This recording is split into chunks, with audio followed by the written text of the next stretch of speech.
अगर कोई आपको नीचा दिखाना चाहता है तो इसका मतलब है कि आप उससे पहले से ही ऊपर हो। जिंदगी जीने के लिए मिली है, इससे लोग क्या सोचेंगे यह सोचने में बर्बाद मत करो। किसी के बुरे वक्त में उसका हाथ पकड़ो, सहारा दो, उसे हिम्मत दो, क्योंकि बुरा वक्त थोड़े समय में चला जाएगा लेकिन वह आपको दुआ जिंदगी भर देता रहेगा। मनुष्य सुबह से शाम तक काम करके उतना नहीं थकता जितना चिंता और क्रोध के एक क्षण में थक जाता है। संबंध परमात्मा से अच्छे बना लो तो तुम्हें किसी की जरूरत नहीं पड़ेगी, तुम खुद सबकी जरूरत बन जाओगे। सलाह देने तो हजारों आते हैं लेकिन जब साथ देने की बारी आती है तो केवल भगवान आते हैं। जीतने के बाद तो सारी दुनिया गले लगाती है, क्योंकि जो आज आपके साथ है वह कल आपके खिलाफ हो सकते हैं। बिना मतलब के कोई आपकी इज्जत नहीं करेगा, लेकिन खुद को इतना काबिल बनाओ कि लोग बिना मतलब के भी आपका इज्जत करें। भगवान कहते हैं सोने से पहले तुम सबको माफ कर दिया करो और तुम्हारे जागने से पहले मैं तुम्हें माफ कर दूंगा। भगवान ऑक्सीजन की तरह है जिन्हें आप देख नहीं सकते लेकिन उसके बिना आप रह भी नहीं सकते। कोई और तुम्हारी मदद नहीं कर सकता, अपनी मदद स्वयं करो। आप खुद के सबसे अच्छे मित्र हैं और सबसे बड़े दुश्मन भी। इंसान तब समझदार नहीं होता जब वह बड़ी बातें करने लगे, बल्कि समझदार तब होता है जब वो छोटी छोटी बातों को समझने लगे।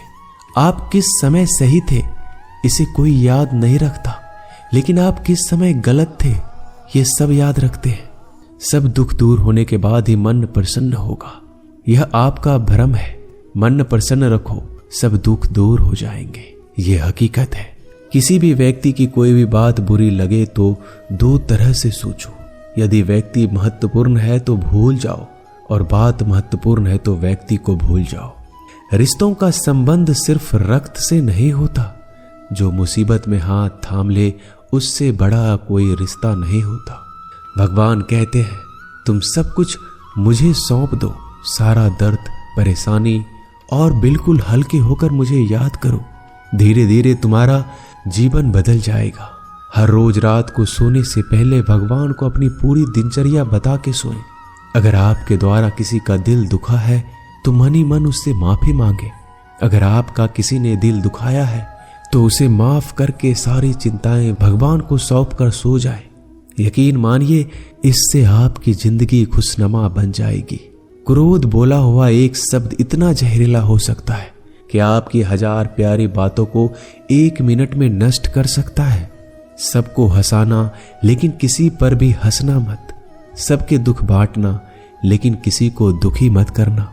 सबकी राह में दीप जलाना लेकिन किसी का दिल जलाना मत। यही जीवन की रीत है, जैसा बोओगे वैसा ही पाओगे। दुआएं और प्रार्थनाएं असंभव को भी संभव बना देती है। ईश्वर को ना हमारे तन की जरूरत है ना धन की, उसको तो बस पवित्र मन की जरूरत है। इसलिए वो हमें कुछ भी छोड़ने के लिए नहीं कहता, बस कहता है बच्चे मन से विकार छोड़ो, गंदे विचार छोड़ो। जो आने वाला है वो हमेशा गुजरे हुए कल से बेहतर होगा। यही एक सोच आपके जीवन में कभी निराशा नहीं होने देगी। झूठ कितना अजीब है, खुद बोलो तो अच्छा लगता है, दूसरे बोले तो गुस्सा आता है।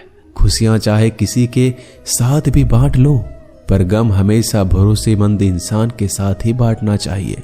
जीवन में समय चाहे जैसा हो, परिवार के साथ रहो तो सुख बढ़ जाता है, दुख हो तो बढ़ जाता है। सच्चा मित्र वही है जो उस समय में भी आपके साथ खड़ा हो जब सारी दुनिया आपके खिलाफ हो। आपके पास जितना भी है उसके लिए बार बार दिल से धन्यवाद कहें, हर वक्त कहें। यकीन मानिए जितना भी है वो जल्दी कई गुना हो जाएगा। प्रार्थनाएं और ध्यान इंसान के लिए बहुत जरूरी है, क्योंकि प्रार्थना में भगवान आपकी बात सुनते हैं और ध्यान में आप भगवान की बात सुनते हैं। श्री कृष्ण से कितना कुछ छूटा, पहले माँ छूटी, फिर पिता छूटे, फिर जो नंद किशोर मिले वो भी छूटे, संग साथी छूटे, राधा भी छूटी, गोकुल छूटा, फिर मथुरा छूटा। श्री कृष्ण से जीवन भर कुछ ना कुछ छूटता ही रहा। नहीं छूटा तो वो था देवत्व, मुस्कान और सकारात्मकता। श्री कृष्ण दुखी नहीं, उत्सव के प्रतीक है। सब कुछ छूटने पर भी कैसे खुश रहा जा सकता है, ये श्री कृष्ण से अच्छा कोई नहीं सिखा सकता।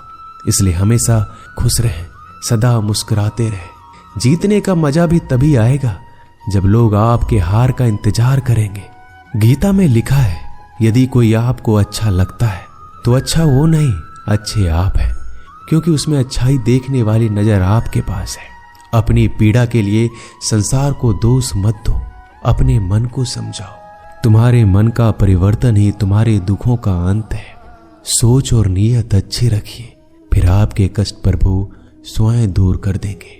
याद रखना, भगवान से कभी उम्मीद छोड़ना नहीं और दुनिया वालों से कभी उम्मीद रखना नहीं।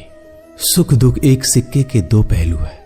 जहां सुख होगा वहां दुख भी होगा, जहां दुख होगा वहां सुख भी होगा। इसलिए सुख दुख के बारे में बिना सोचे निरंतर अपने लक्ष्य को प्राप्त करने के लिए प्रयास करते रहना चाहिए। एक बात हमेशा याद रखना, किसी के सामने गिड़गिड़ाने से ना मोहब्बत मिलती है ना इज्जत। इसलिए अपने स्वाभिमान को जिंदा रखो। कोई अगर आपकी किस्मत में होगा तो आपके पास खुद ही चलकर आएगा। दूसरों को हराने का मौका मत दो, बस खुद को आगे ले जाने की जिद पालो। कभी हार ना मानने की आदत ही एक दिन जीतने की आदत बन जाती है। सिर्फ दो चीजें मनुष्य के भाग्य का निर्माण करती है। पहला, स्वभाव। अगर आपके स्वभाव में अच्छाई, विनम्रता और गुण है तो आपका भाग्य चमकेगा। अगर आपका स्वभाव क्रोधी है, आलसी है, तो आपका भाग्य बिगड़ना अनिवार्य है। इसलिए अपने स्वभाव को मधुर और आकर्षित बनाइए। दूसरा, आपकी वाणी। बोलना तो आदमी 2.5 साल की उम्र में ही सीख जाता है, परंतु कब, कहां और कैसे बोलना है उसे यह जिंदगी भर भी नहीं समझ पाता। जिसे ये बोलना आ गया कि कब, कहां और कितना बोलना चाहिए, समझ लो उसे सफल होने के लिए कोई नहीं रोक सकता। पिता से बड़ा कोई सलाहकार नहीं, माँ की छांव से बड़ी कोई दुनिया नहीं, भाई से अच्छा कोई भागीदार नहीं और बहन से बड़ा कोई शुभ चिंतक नहीं। इस मतलबी दुनिया से कोई मतलब ना रखो, और मतलब रखना है तो अपने मतलब से मतलब रखो। दुआएं मांगने से किसका भला होता है? मिलता तो वही है जो हमने बोया होता है। तुम नीचे गिर के देखो, कोई नहीं आएगा उठाने। तुम जड़ा उड़कर तो देखो, सब आएंगे गिराने। एक बात हमेशा याद रखना, अगर शराब की दुकान पर बैठकर दूध पियोगे तो तुम्हें शराबी का ही दर्जा मिलेगा, और किसी मंदिर में बैठ के पानी भी पियोगे तो तुम्हें एक संत का दर्जा दिया जाएगा। इसलिए आप किसके साथ उठते बैठते हो ये बहुत मायने रखता है। दोस्तों, आशा करता हूं कि आपने इस वीडियो से बहुत सारी सीख ली होगी। मिलते हैं जल्दी एक नए ज्ञानवर्धक वीडियो में। धन्यवाद। अपना ख्याल रखिएगा।